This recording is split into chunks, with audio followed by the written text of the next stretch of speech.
nom du Père, du Fils et du Saint-Esprit, un seul Dieu. Amen.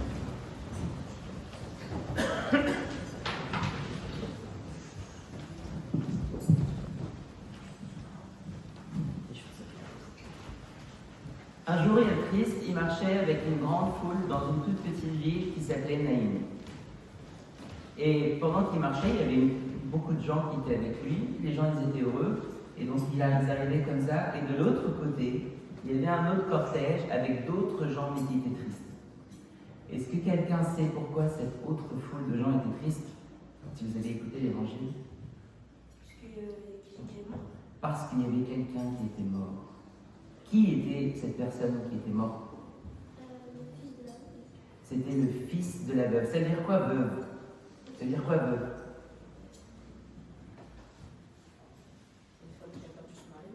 Ça veut dire qu'elle avait perdu son mari. Donc elle avait déjà perdu son mari, et là elle perd son fils. Donc elle va rentrer, elle va se retrouver toute seule. Et la première chose qu'on dit de Jésus quand il a vu cette femme seule, on dit de lui, Jésus, ayant vu la veuve, fut ému de compassion. Jésus, ayant vu la veuve, fut ému de compassion. Ensemble. Jésus, ayant vu la veuve, fut ému de compassion. Encore. Jésus, vu la veuve, fut ému de compassion. Et ça veut dire quoi, fut ému de compassion? Ça veut dire qu'il a eu pitié d'elle. Et donc la première chose à retenir de cette histoire, c'est que Jésus, il partage nos douleurs. Il a partagé la solitude de cette dame. Il a partagé la tristesse de cette dame. Pour lui dire, tu penses que tu es toute seule parce que tu as perdu ton mari, parce que tu as perdu ton fils, mais moi je suis avec toi. Je partage cette même douleur. Et à chaque fois que quelqu'un d'entre nous a ce sentiment de solitude, hop, on pense à la veuve, Jésus est avec elle, Jésus l'a rendue joyeuse par sa présence. Quand on a un ami qui a perdu son stylo ou qui a eu une mauvaise note, eh bien, au lieu de l'ignorer et de faire comme si de rien n'était, si tu es ému de compassion comme Jésus, tu dois lui dire, c'est pas grave, t'inquiète pas, je te donne un autre stylo, tu auras une autre bonne note plus tard. Le partage de la douleur des autres, le partage des émotions des autres, c'est ce que nous apprend Jésus dans cette histoire. Donc la première chose, c'est qu'on doit prendre part à la tristesse des autres, pas les ignorer. Et ensuite, Jésus toucha le cercueil du mort et il lui dit, jeune homme, lève-toi. Qu'est-ce que ça nous montre ça? Qu'est-ce que ça nous montre? Ça veut dire que Jésus, ça veut dire qu'il a le pouvoir. Jésus a le pouvoir.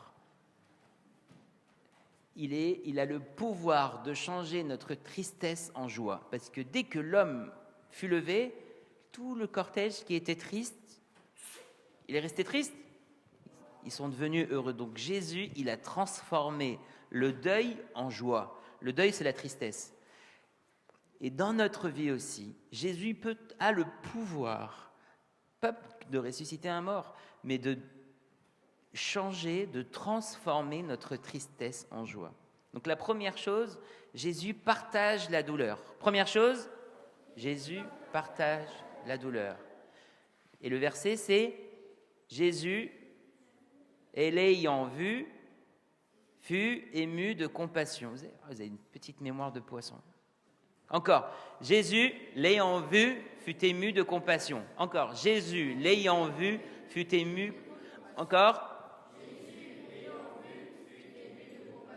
Donc Jésus partage notre tristesse.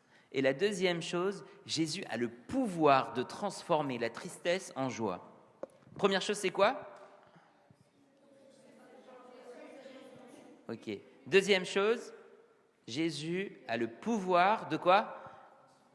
De transformer ou de changer le deuil en joie, la tristesse en allégresse. Et dans notre vie, à chaque fois qu'on ressent qu'on est triste, il faut qu'on se rappelle que la plus grande tristesse, c'est d'être loin de Jésus.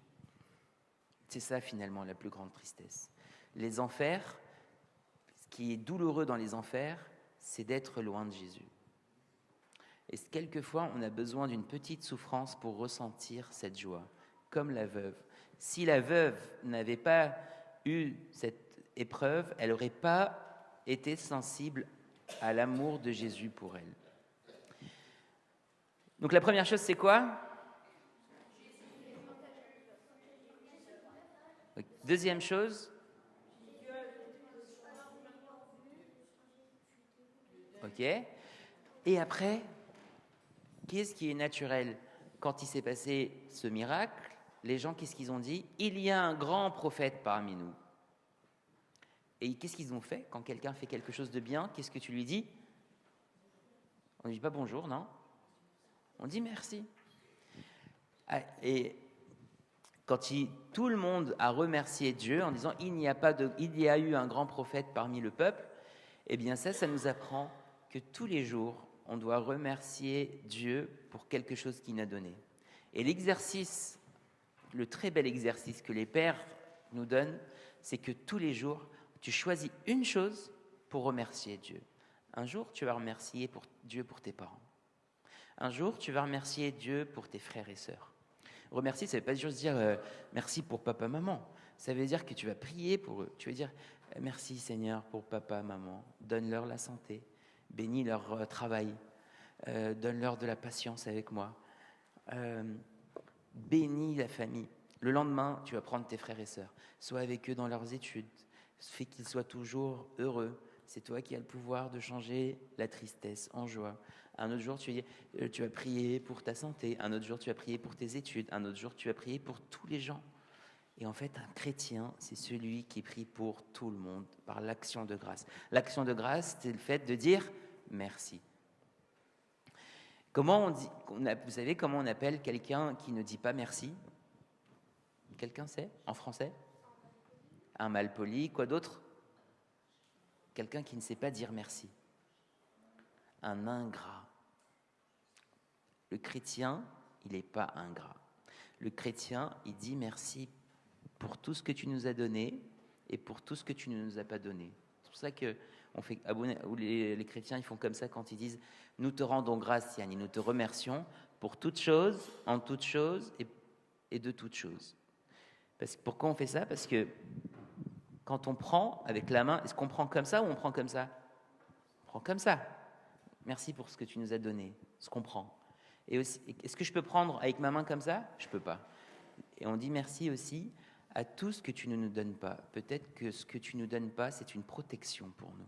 Et que si tu nous l'avais donné, on serait loin, loin. C'est quoi le verset?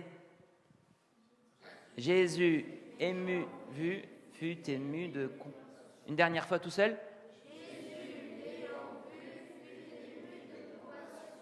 Et les 3 leçons à retenir de cette histoire, c'est que 1, Jésus partage nos douleurs. 2, Jésus... Wow. Ok. 3e chose, rendons grâce à Dieu. Il faut lui dire merci de toutes choses, pour toutes choses et en toutes choses. Une dernière fois le verset. Jésus... Compassion, gloire à Dieu éternellement. Amen.